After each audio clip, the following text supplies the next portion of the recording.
Season 6-ലെ last nomination അങ്ങനെ നടന്നിരിക്കുകയാണ്. Save ആയ 3 പേരും ശരിക്കും സേവ് ആകേണ്ടവരാണോ? അതുപോലെ ശ്രീധുവിനെ എലിമിനേറ്റ് ചെയ്ത് നന്ദന പറഞ്ഞ കാര്യം കറക്റ്റ് അല്ലേ?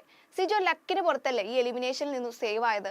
അതുപോലെ ജാസ്മിൻ ജിൻഡോയുടെ വാക്ക് കേട്ട് വീണ്ടും പഴയ രീതിയിലേക്ക് പോകുന്ന ലക്ഷണം നിലവിലുണ്ട്.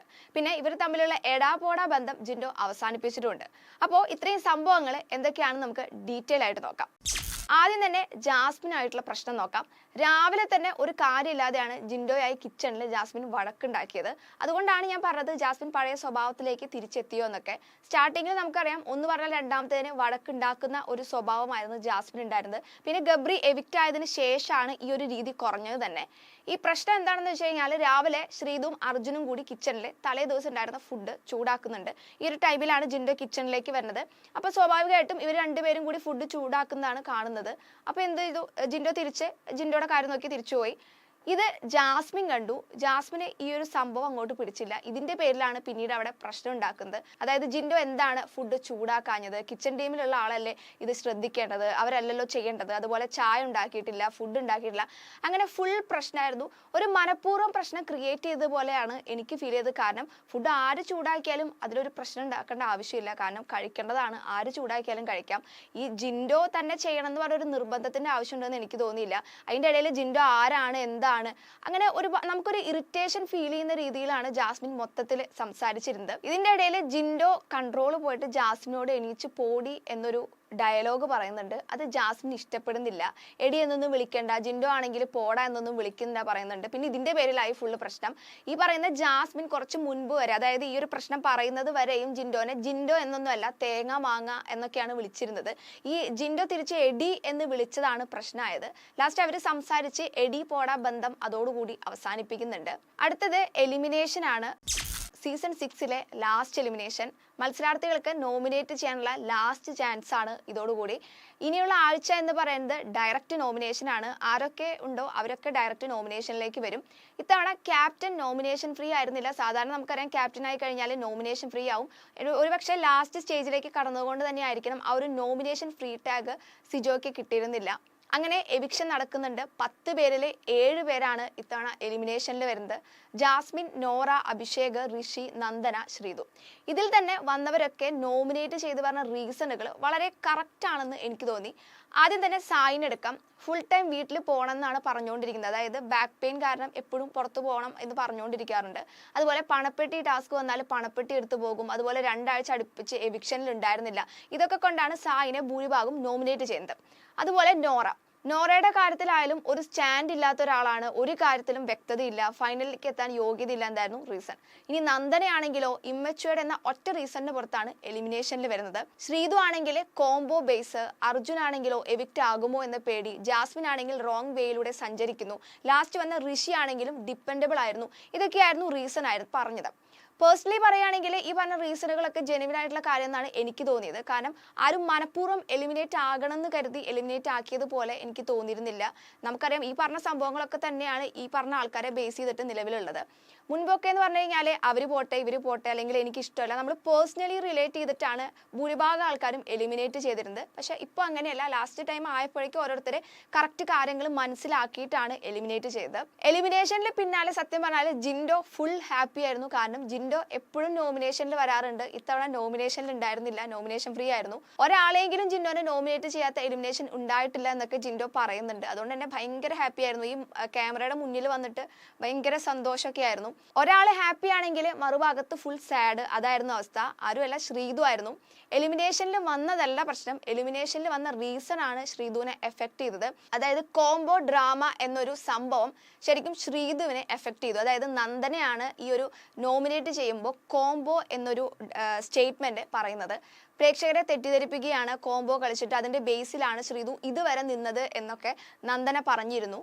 അത് ശരിക്കും ശ്രീധുവിനെ എഫക്ട് ചെയ്തിട്ടുണ്ട്. ശ്രീധു ചോദിക്കുന്നുണ്ട് സിജോയുടെ അടുത്തൊക്കെ, നിങ്ങളാണോ ഈ കോംബോ എന്നുള്ളൊരു സംഭവം പറഞ്ഞതെന്നൊക്കെ. സത്യം പറഞ്ഞാൽ ശ്രീധു ഭയങ്കര ഇറിറ്റേറ്റഡ് ആയിരുന്നു. അതായത് ഈ ഒരു കോംബോ എന്നൊരു സംഭവം കേട്ടതോടുകൂടി, ഒരു പക്ഷെ അമ്മ വന്നതിന് ശേഷമുള്ള ഡയലോഗും ഇതൊക്കെ കൂടി കേട്ടപ്പോൾ ഭയങ്കര ഒരു ഇറിറ്റേഷൻ ഫീൽ ഉണ്ടായിരിക്കണം. ജാസ്മിൻ കറക്റ്റ് ശ്രീധുവിനോട് പറയുന്നുണ്ട് നന്ദനയാണോ എന്ന് സംശയമുണ്ട്. കാരണം അർജുൻ ആണെങ്കിലും ബാക്കി ആരാണെങ്കിലും ഈ ഒരു കോംബോ ബേസ് പറയാൻ സാധ്യത കുറവാണ്, നന്ദന ആയിരിക്കും എന്നൊക്കെ പറയുന്നുണ്ട്. പിന്നെ അതുപോലെ അർജുൻ വന്നിട്ട് സമാധാനിപ്പിക്കുന്നുണ്ട്. പേഴ്സണലി പറയുകയാണെങ്കിൽ നന്ദന പറഞ്ഞത് ഒരു സത്യാവസ്ഥയായിട്ടാണ് എനിക്ക് തോന്നിയത്. കാരണം കോംബോ ബേസിലാണ് ശ്രീതു ആയാലും അർജുൻ ആയാലും ഇതുവരെ നിന്നത്. അല്ലാതെ അവരവിടെ പ്രത്യേകിച്ച് ഒന്നും ചെയ്യുന്നത് കണ്ടിട്ടില്ല. ഓവറോൾ പെർഫോമൻസ് നോക്കുകയാണെങ്കിലും ടാസ്ക് ആണെങ്കിലും തമ്മിൽ ഭേദം ശ്രീതു ആണ്. എന്നിരുന്നാലും പറയത്തക്ക ഒരു ആക്റ്റീവ്നെസ് ഒന്നും ഉണ്ടായിരുന്നില്ല. ഒരേ ഗ്രാഫിലാണ് ശ്രീതു പോയിരുന്നത്. പ്രത്യേകിച്ച് ഒരു ഉയർച്ചയോ താഴ്ചയോ ഒന്നും എനിക്ക് ഫീൽ ചെയ്തിട്ടില്ല.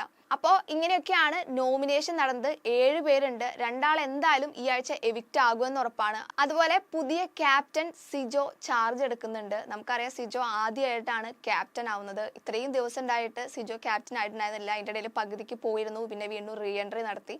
ലാസ്റ്റ് ഫൈനൽ ക്യാപ്റ്റൻ ആവാനുള്ള ഒരു ഭാഗ്യമാണ് സിജോക്ക് ലഭിച്ചത്. ബിഗ് ബോസ് ആണെങ്കിലോ സിജോക്ക് മാക്സിമം കോൺഫിഡൻസ് കൊടുക്കുന്നുണ്ട്. അതായത് പകുതി വഴിയിൽ പോയ ആളാണ്, തിരിച്ചെത്തിയ സിജോയ്ക്ക് തിളങ്ങാൻ പറ്റിയ ഒരു ടൈമാണ്, ഫൈനൽ ക്യാപ്റ്റൻ ഊർജ്ജസ്വലൻ ആയിരിക്കണം എന്നൊക്കെ ബിഗ് ബോസ് മാക്സിമം ഒരു എന്താ പറയുക കോൺഫിഡൻസ് കൊടുക്കുന്ന പോലെ എനിക്ക് തോന്നി. ലാസ്റ്റ് ക്യാപ്റ്റൻ ആയതുകൊണ്ടാണോ ഇതുപോലൊരു ബൂസ്റ്റിംഗ് എന്നൊന്നും അറിയില്ല. കാരണം ഏത് ക്യാപ്റ്റൻ വന്നാലും ഇതുപോലുള്ളൊരു സംഭവങ്ങളൊന്നും ബിഗ് ബോസ് പറയാറില്ല. ജസ്റ്റ് ഒരു കൺഗ്രാജുലേഷൻ അത് മാത്രമാണ് ഉണ്ടാവാറുള്ളത്. സിജോയ്ക്ക് മാത്രം ഒരു സ്പെഷ്യൽ സംഭവം കൊടുത്ത പോലെ എനിക്ക് തോന്നി.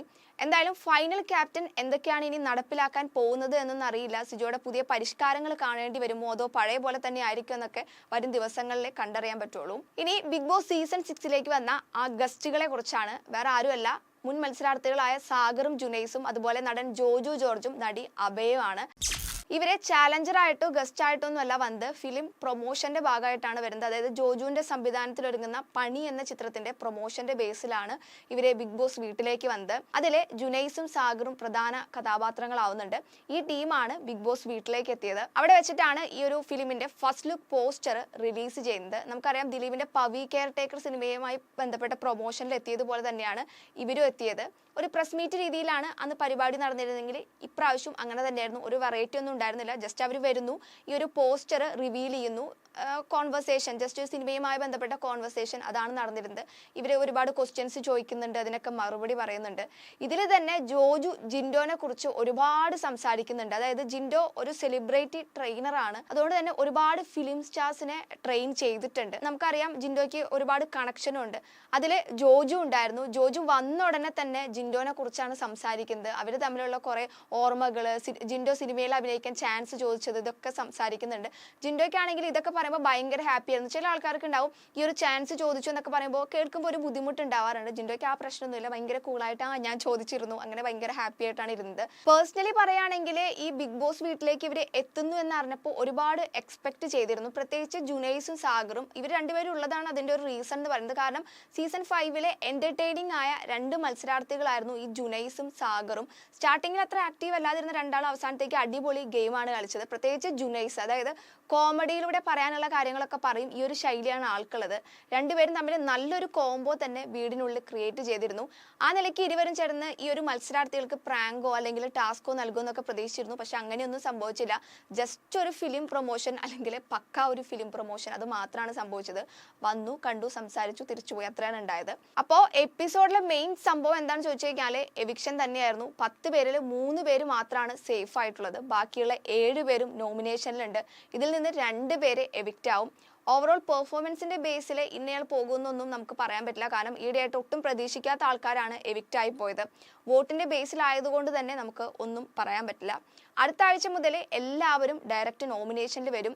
ഇന്ന് മുതലായിരിക്കും ടിക്കറ്റ് ടു ഫിനാലെ ടാസ്കുകൾ സ്റ്റാർട്ട് ചെയ്യുക. കഴിഞ്ഞ ദിവസം ഇവർ ഈ ഫിലിം പ്രൊമോഷനും കാര്യങ്ങളായിട്ട് ഈ ടാസ്കുകളൊന്നും നടന്നിരുന്നില്ല. ജസ്റ്റ് ഒരു സ്പോൺസേർഡ് ടാസ്കുകൾ മാത്രമാണ് നടന്നിരുന്നത്. അപ്പോൾ ഇന്ന് തൊട്ട് ടിക്കറ്റ് ടു ഫിനാലെ ടാസ്കുകൾ സ്റ്റാർട്ട് ചെയ്യും. നിലവിൽ ഋഷിക്കും ജാസ്മിനും മാത്രമാണ് ബോണസ് പോയിന്റ് ഉള്ളത്. എന്ന് കരുതി ഇവരിൽ ഒരാൾക്ക് ടിക്കറ്റ് ടു ഫിനാലെ കിട്ടണമെന്നൊന്നുമില്ല. ആര് വേണമെങ്കിലും വരാം. ഒട്ടും പ്രെഡിക്റ്റ് ചെയ്യാൻ പറ്റാത്ത രീതിയിലാണ് കാര്യങ്ങൾ സംഭവിക്കാൻ ചാൻസ് ഉള്ളത്.